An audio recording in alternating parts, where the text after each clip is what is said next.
This is an historic moment.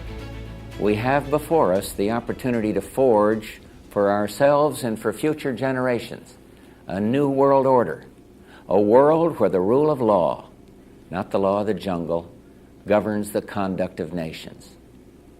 When we are successful, and we will be, we have a real chance at this new world order, an order in which a credible United Nations can use its peacekeeping role to fulfill the promise and vision of the UN's founders. Well, there's many iconic landmarks in New York City on Manhattan Island, and this is one of them. It's one of the more recent ones, the United Nations building, and it overlooks the East River. When people come here, it's interesting, but it's kind of quiet and unassuming, and they don't understand that what they're seeing here is the headquarters for the New World Order organization called the United Nations. It's in every nation of the world except two, Palestine and Vatican City in Italy. But its reach is it's worldwide. And like I said, you only get the tip of the iceberg when you look at this place. It's everywhere.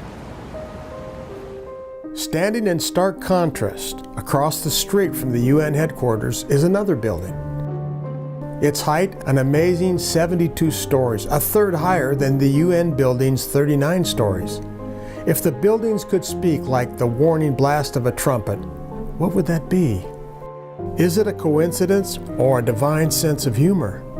Here is a man named Trump, like a bugle sounding a great warning against this New World Order, or as it is in more recent days called, the Deep State. It is almost as though the two great buildings are oracles memorializing and representing two conflicting paradigms, two worldviews. The UN building, a global world government, the Trump building, the nation-state inclination.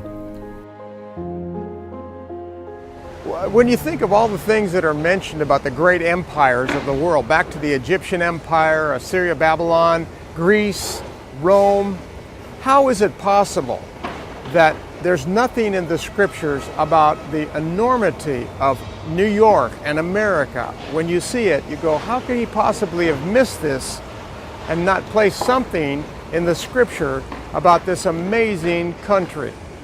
And not just America. When you look at the reach of the United Nations, how is it possible there's nothing in the Bible about this world-reaching global government? It is only from the heights that the valley is seen below. We must look backward to see forward.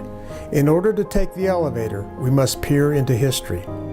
This is the most important prophetic discovery in the last 50 years.